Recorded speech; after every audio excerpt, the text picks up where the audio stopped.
અમદાવાદમાં વિસરાતી વાનગીઓના સાત્વિક મહોત્સવની શરૂઆત થઈ ચૂકી છે। સુલા ભાગવત પાસે યોજાતો આ ફૂડ ફેસ્ટિવલ 31 ડિસેમ્બર સુધી ચાલશે।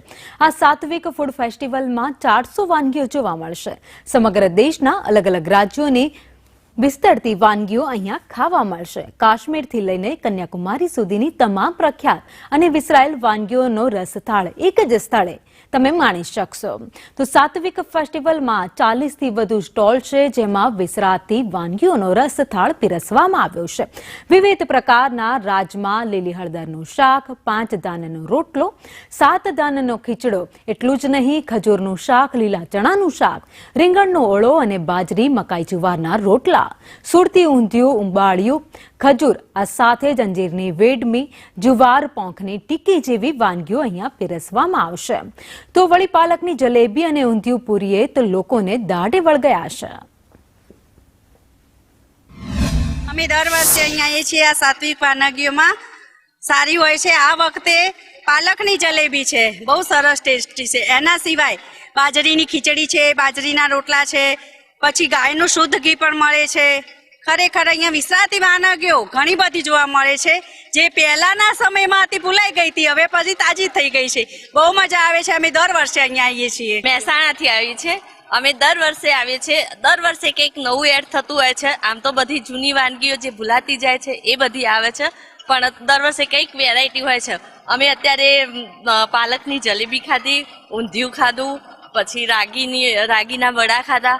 બધું બહુ સરસ હોય છે। અને જે આદિવાસીઓની જે છે ડાંગ જિલ્લાની વાનગીઓ એ પણ ટેસ્ટ કરવા જેવી હોય છે, અને એમના ત્યાંથી બધું જે રાગી એ બધું લઈ જવું સારું ગમે છે। અહીંયા સારું મળે છે, અને પાલકની જલેબી છે, ઊંધિયું, પૂરી અને લીલવાની કચોરી લોકોનો પ્રતિસાદ સારો છે।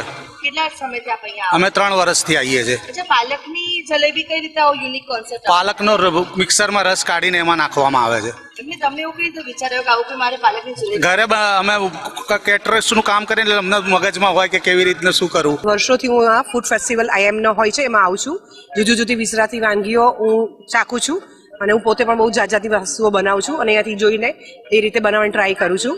મારો આ ફેવરિટ ફૂડ ફેસ્ટિવલ છે। આઈ લવ ધીસ। અચ્છા, અહીંયા આવીને આપને કઈ વાનગી સૌથી વધુ પ્રિય લાગે છે? હું ડિફરન્ટ ટેસ્ટ કરું છું, એટલે અલગ અલગ હોય છે, એટલે બધી યુનિક જ હોય છે, કારણ કે વિસરાતી વાનગી છે એટલે જે આપણને ખબર ના હોય એ ખાવાની હોય, અને મજા આવે ખાવાની। આપણી દેશી વસ્તુઓ છે, મજા આવે ખાવાની। વિસરતી જતી વાનગીઓનો રસથાળ એટલે કે અમદાવાદમાં યોજાતો સાત્વિક ફૂડ ફેસ્ટિવલ, દર વર્ષે આ ફૂડ ફેસ્ટિવલનું આયોજન કરવામાં આવે છે, જેની અંદર જાત જાતની ભાતની વાનગીઓ છે તેનો રસથાળ છે કે જે આ ફૂડ ફેસ્ટિવલની અંદર જોવા મળે છે।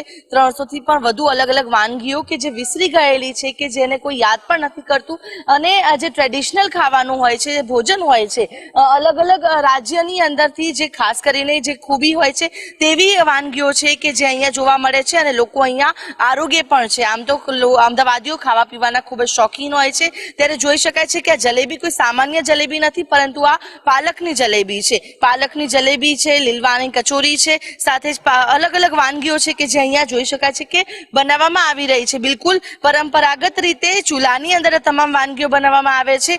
અત્યારે આ જે પુડલા છે તે બનાવવામાં આવી રહ્યા છે। મગની દાળના પુડલા હોય, જે રીંગણનો ઓળો અને સાથે જ બાજરીનો રોટલો કે ચૂલા ઉપર શેકેલો આ બાજરીનો રોટલો છે તે પણ અહીંયા તૈયાર કરવામાં આવી રહ્યો છે।